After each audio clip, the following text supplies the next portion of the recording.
Bismillahirrahmanirrahim. Assalamualaikum warahmatullahi wabarakatuh. Selamat sore dan salam sejahtera untuk kita semua. Hamdan wa syukran lillah wala haula wala quwata illa billah an yu'afi ni'mahu wa yukammi mazidah. Ya Rabbana lakal hamd kama yanbaghi li jalali wajhi sultanik. Allahumma shalli ala sayyidina Muhammad wa ali Muhammad. Rabbi shalli sadri wa yassir li amri wahdatan lisani yafqahu qawli jalali yasin alim. Yang saya amat cintai, banggakan Bapak Jenderal Muldoko selaku Ketua HKTI, dan dalam kasus apapun beliau yang saya muliakan.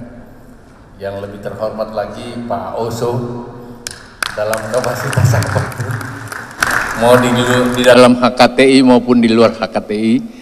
Yang pasti saya banggakan, saya cintai, dan saya selalu diperintah oleh beliau. Para pengurus HKTI pusat, provinsi maupun kabupaten kota, keluarga besar HKTI, para dirjen, kepala badan, lingkup menteri pertanian yang sempat hadir, eselon 1, eselon 2 yang hari ini bersama-sama saya, Bapak Ibu sekalian yang berbahagia. Kalau mau negara ini baik, perbaiki pertanian. Kalau Pak Gubernur mau betul-betul bertanggung jawab untuk menjadi gubernur yang baik, secara serius melaksanakan pertanian di wilayahnya. Kalau Pak Bupatinya mau melihat rakyatnya maju, sejahtera, rakyatnya bisa menyekolahkan anak-anaknya dan lain-lain sebagainya, perhatikan pertanian. Kalau Pak Camat mau menjadi camat yang baik, salah satu tugas utama camat adalah menghadirkan ketentraman, kedamaian bagi rakyat. Dan itu hanya ada kalau pertanian bisa berlangsung dengan baik. Pak Desa, Pak Lurah hanya punya arti kalau pertanian ini maju di wilayah. Kenapa? Tidak ada warga masyarakat, warga negara yang tidak membutuhkan isi perutnya dari pertanian. Kalau begitu, pertanian adalah sesuatu yang strategis, sesuatu yang sangat penting, sesuatu yang sangat dalam. Tetapi sekaligus pertanian yang baik menjamin hadirnya lapangan kerja bagi rakyat di depan mata kita. Pertanian mensolusi kemiskinan. Pertanian menyelesaikan masalah kedamaian, ketentraman, dan keteraturan, termasuk masalah kriminal, termasuk masalah politik akan selesai kalau pertanian berlangsung dengan baik. Kenapa? Karena pertanian menjadi sesuatu yang di depan mata rakyat yang secara real bisa menghasilkan sesuatu. Pertanian langsung membangun lapangan kerja, langsung masuk pada ekonomi rakyat, langsung bisa memutar kehidupan yang ada di wilayah itu, bahkan dia menjadi barometer hadirnya pertumbuhan ekonomi dan kesejahteraan. Kalau politik Indonesia mau baik, pertaniannya harus bisa lebih maksimal. Kenapa? Karena margin petani atau pendapatan petani sekaligus menjadi pendapatan nasional yang ada. Kalau misalnya jalan jembatannya terputus, kita masih bisa masuk ke parit-parit, kita masih bisa masuk ke sungai untuk menghindar dan sampailah kita tembus pada jalan itu. Kalau misalnya itu berkait dengan katakanlah sekolah, bisa ditunda itu. Bahkan itu sangat penting banget, tapi bisa tertunda. Tapi kalau perut rakyat bersoal, sebenarnya di mana tanggung jawab moralitas kebangsaan kita, di mana tanggung jawab fungsional jabatan kita, di mana persoalan kenegaraan yang ada. Bapak dan hadirin sekalian, oleh karena itu memang bicara pertanian adalah bicara kehidupan dan ketahanan negara. Semua orang berkepentingan dengan pertanian. Dan pertanian adalah sebuah komoditas, sebuah sarana kesejahteraan bagi sebuah negara, penjamin sebuah negara bisa berlangsung dengan baik, karena pertanian tidak mengenal resesi. Pertanian bahkan minta maaf tidak mengenal corona. Di saat semua bingung dengan kondisi yang ada sekarang, di saat semua menjadi gamang dengan masalah virus corona, di saat Amerika bahkan menutup semua link Ireland masuk melakukan ekspor dan impor ke dalamnya karena corona, pertanyaan yang ada, adakah rakyat di seluruh dunia yang tidak membutuhkan makan? Adakah seluruh rakyat yang ada di dunia ini yang tidak akan minum kopi, tidak minum coklat, tidak membutuhkan kelapa, tidak membutuhkan campuran-campuran lain, tidak membutuhkan buah dari negara tropis yang ada? Tidak. Kalau begitu, situasi ekonomi dunia yang pasti melemah, dan pasti terresonansi nantinya, dekat atau cepat. Minta maaf, barangkali saya salah Pak Muldoko, Pak Ozo, tetapi pasti terresonansi ke Indonesia. Yang bisa menyelamatkan negara ini hadirnya pertanian yang kita tetap terkonsepsi dengan baik.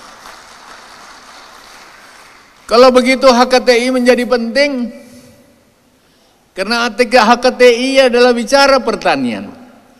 HKTI menjadi penting karena pertanian bicara tentang lapangan. HKTI penting karena tidak ada pertanian yang rugi. Tidak ada pertanian yang tidak berhasil. Tidak ada. Maafkan saya Pak Muldoko, Pak Ozo, para petinggi. Saya bekas kepala desa, lurah. Saya bekas camat. Saya bekas bupati 10 tahun. Saya wakil gubernur 10 tahun. Saya gubernur 10 tahun. 25 tahun saya jadi kepala daerah. Tidak ada pertanian yang salah. Tidak ada pertanian yang rugi. Kecuali memang orang ini doanya tidak diterima oleh Tuhan. Apapun dari tangannya yang dia tanam tidak bisa tumbuh.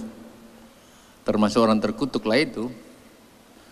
Yang kedua, kalau dia salah manajemennya dalam pertanaman, yang harusnya jagung ditanam di batu-batuan antara batu dengan pasir yang ada di situ, ditanam di aspal, matilah jagung itu. Tapi kalau sesuai dengan mekanisme manajemen pertanian yang betul, di mana HKTI bukan orang baru di situ dan menyelesaikan dengan konsepsi yang ada, tidak ada pertanian yang tidak berhasil.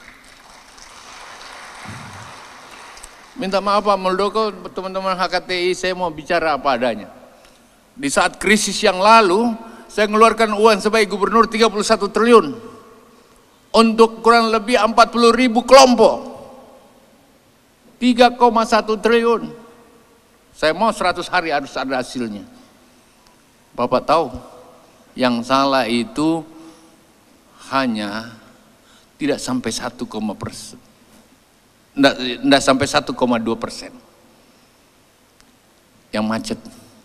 Yang macet itu rata-rata karena dia cerai dengan istrinya dan bapaknya pulang ke Jawa, diusir.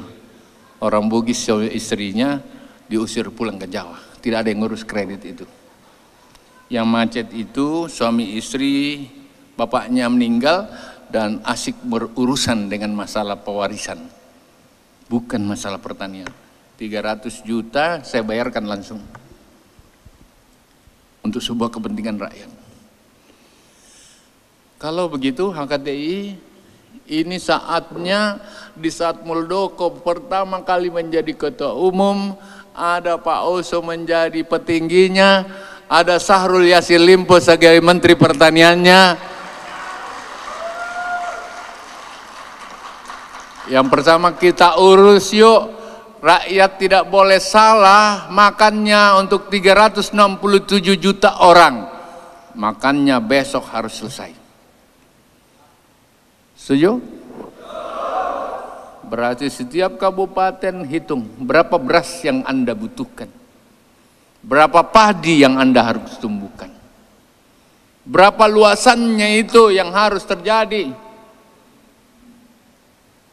Kapan harus tanam? Kapan harus mempersiapkan lahannya? Kelompok mana nih yang kerja? HKTI mana yang tanggung jawab? Ya. Setelah ditanam, bibitnya cocok apa enggak? Ada dirjen-dirjen saya di sini. Bibit tidak boleh salah. Ambil bibitnya Pak Muldoko juga boleh. Ini sesuai perintah Oso tadi. Aku sudah diperintah sama Oso.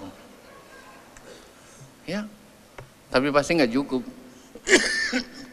Karena kita punya 7,46 juta hektar. 7,46 juta hektar itu kalau rata-rata 5,2 ton saja, maka hasilnya kurang lebih 37 juta beras kering giling. Dengan IP 1,7 berarti kurang lebih misal 52 juta ton. Kalau begitu nggak boleh ada masalah dengan pertanian kita di bidang beras yang ada. Betul? Kalau begitu mana lahannya? Mana kelompoknya itu? Bapak udah siapkan belum? Berapa bibit yang dibutuhkan? Bagaimana budidayanya? Tepat bibit, tepat pemupukan, tepat penyiangan, melakukan pengairannya, tepat petiknya.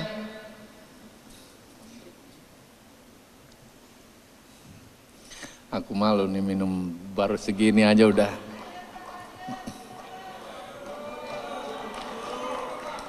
Kalau begitu tidak ada HKTI tidak bertanggung jawab pada arealnya yang ada.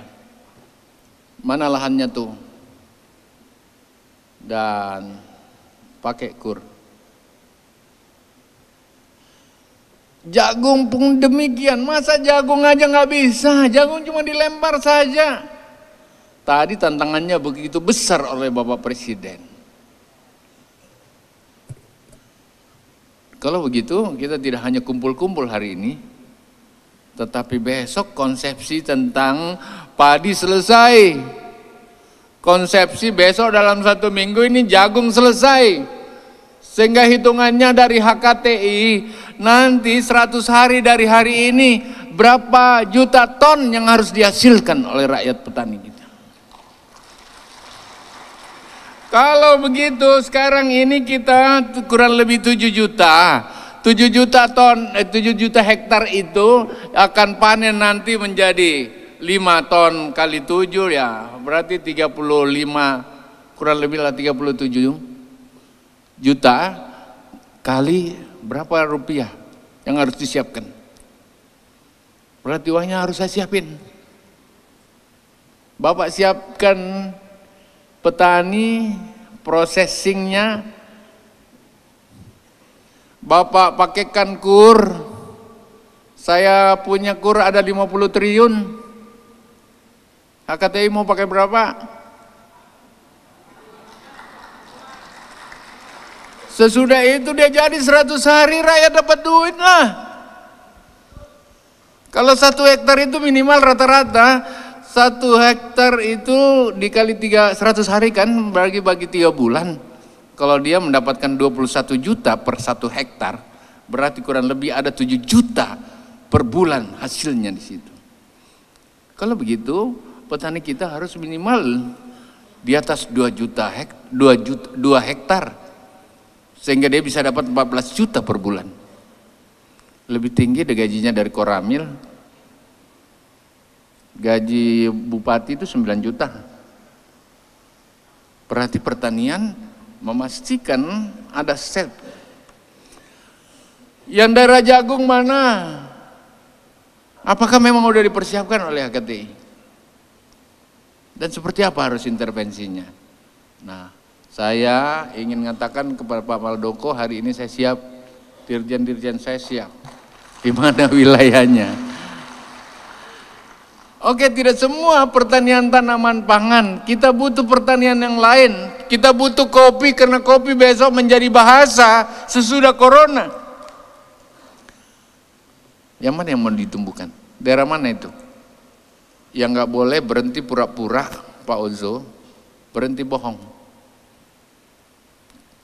Kita kaya boleh, kita punya uang boleh, tapi berhenti bohong dan pura-pura urusin rakyat. Saya siap, HKTI harus siap. Bapak sekalian, itu baru kita bicara dua komoditas. Bagaimana dengan komoditas lain yang memang terbuka? Buah-buahan tadi luar biasa. Manggis itu dibutuhkan dunia. Rambutan itu dibutuhkan dunia. Nanas dibutuhkan dunia. Yang mana lahannya HKTI? Mana pengusaha HKTI? Pak, di mapping ini Pak Muldoko saya siap. Kita siap, yang mana? Oh, kita perlu percontohan, nggak semuanya, oke. Nggak perlu semuanya juga nggak apa-apa. Tapi harus naik kelas. HKTI setelah menyatu menjadi HKTI yang satu, harus naik kelas. Bukan HTI yang kemarin. Itu satu hal, tentu panjang banget. Ini baru kita bicara on farm. Sekarang ibu-ibunya mau bicara off farmnya seperti apa? Turunan dari jagung kan bisa 42 jenis. Sharing factory-nya di mana nih? Kita buat yuk. Penggilingan-penggilingan itu yang harus di backup oleh HKTI yang mana? Sehingga besok dia punya mobilitasnya bisa lebih tinggi dari apa yang ada sekarang. Berapa yang mempunyai RMU? Dan Pak Muldoko saya siap pakai dana KUR yang ada di Menteri Pertanian. Kalau RMU-nya semua RMU yang sudah 40 tahun yang lalu, Pasri brokennya tidak bisa baguslah. Apalagi kalau mau ekspor. Oh, saya senang kalau besok akan hadir dari HKTI ada kurang lebih 16.000 RMU yang akan kita perbaiki. Pak Dirjen siap? Mau bantu kan? Ya, Dirjen saya siap. Pakai KUR pemerintahan. Ya, jangan lagi yang gaya yang kemarin center class bagi-bagi aja, sesudah itu baru rusak sedikit langsung jual jari besi tua. Saya senang kalau HKTI merencanakan satu brigade per kecamatan di bawah Kostra Tani yang ada. Brigade ini terdiri ada combine system, tracer, traktor dan lain. Terus ini rumah HKTI, ngambilnya dari KUR. Kan hitung-hitungannya udah jelas. Sehingga jangan ada pemilikan sendiri. Kalau ini oke, saya siap. Saya siap. Minimal kita buat dulu satu kabupaten, satu provinsi satu yuk. Sesudah itu kalau perlu satu kabupaten satu.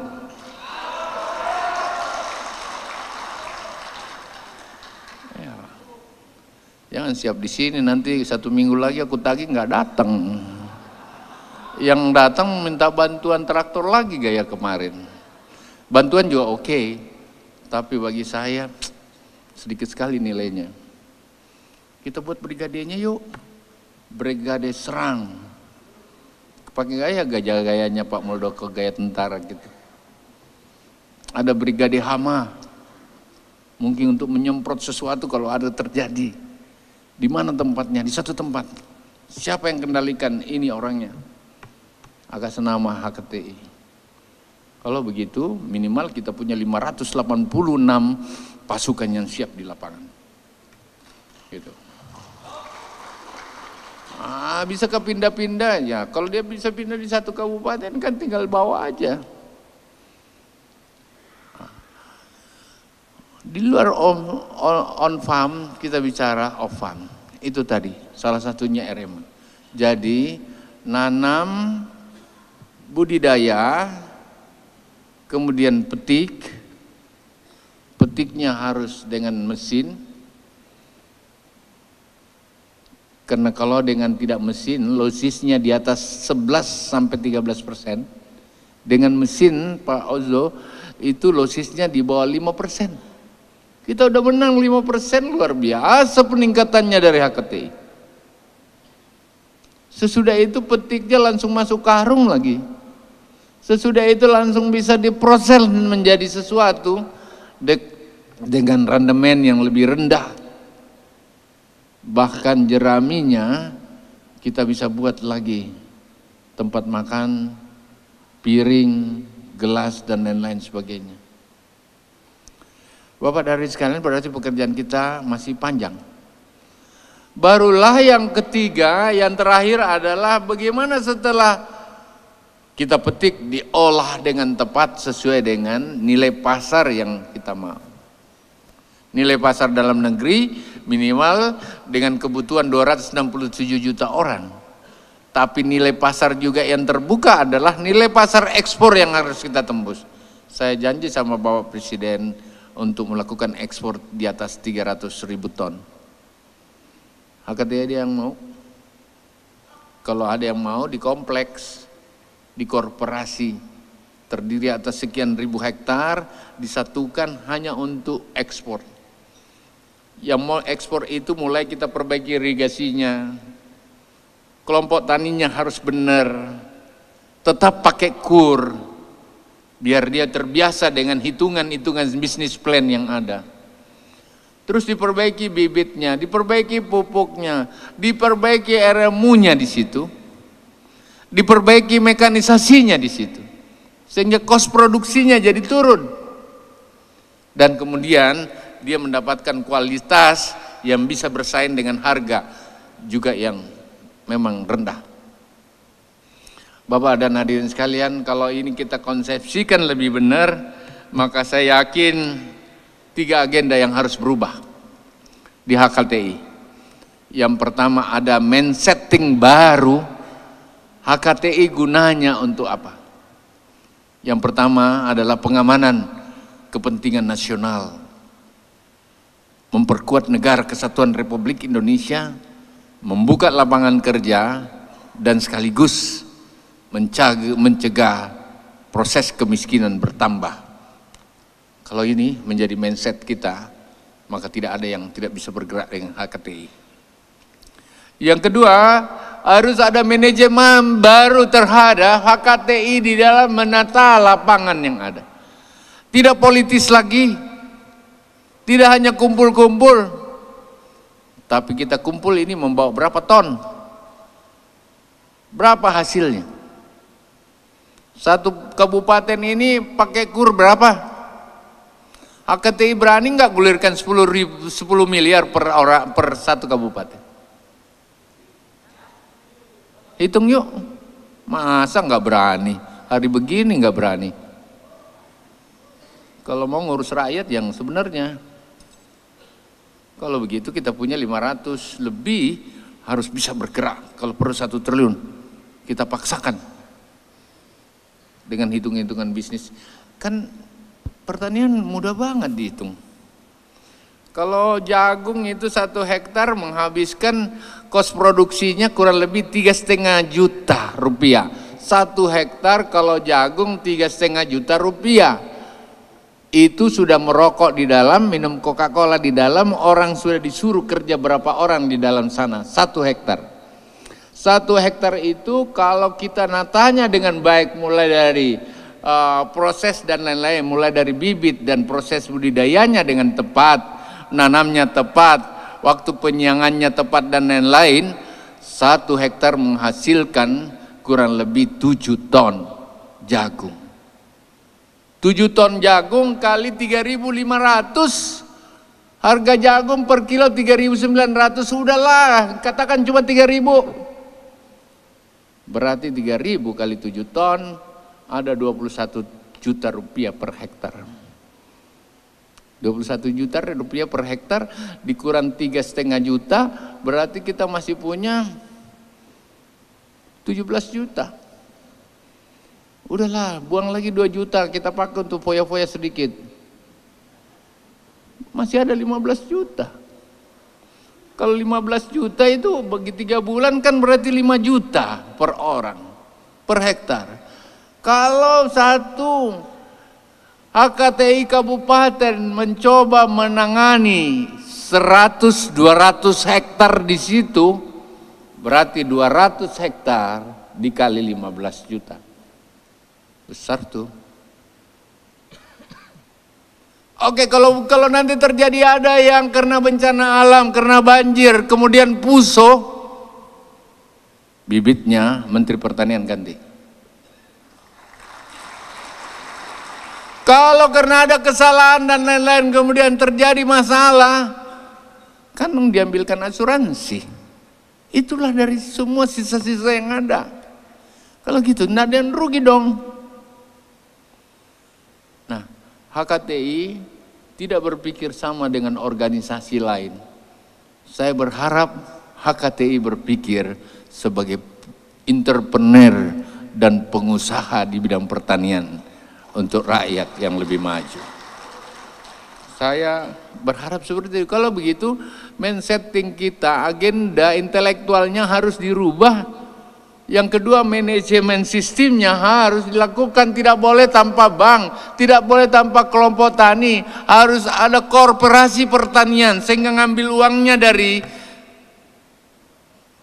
bank juga disiapkan. Dari mana uangnya? Uang pertanian 50 triliun.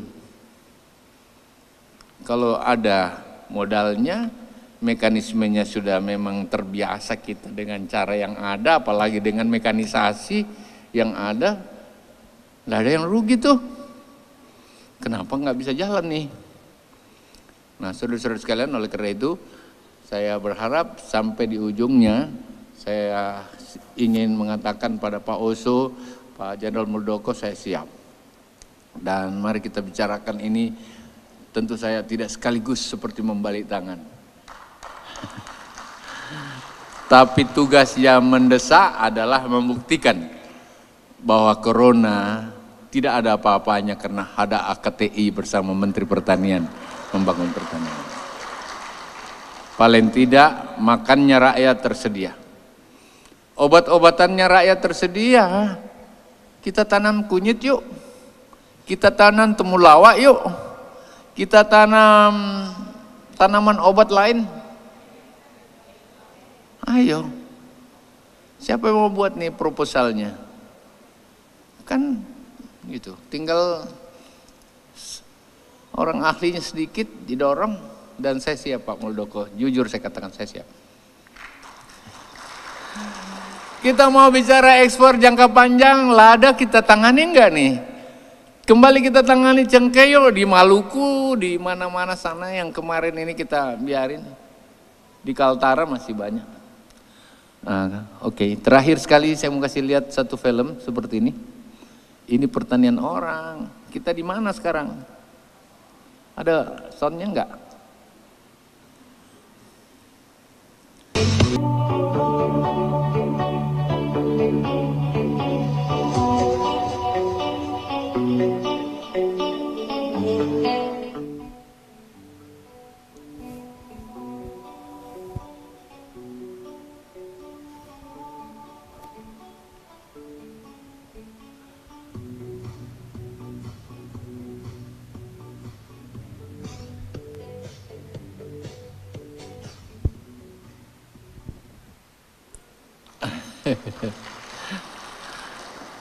Pertanyaannya, kita di mana sekarang?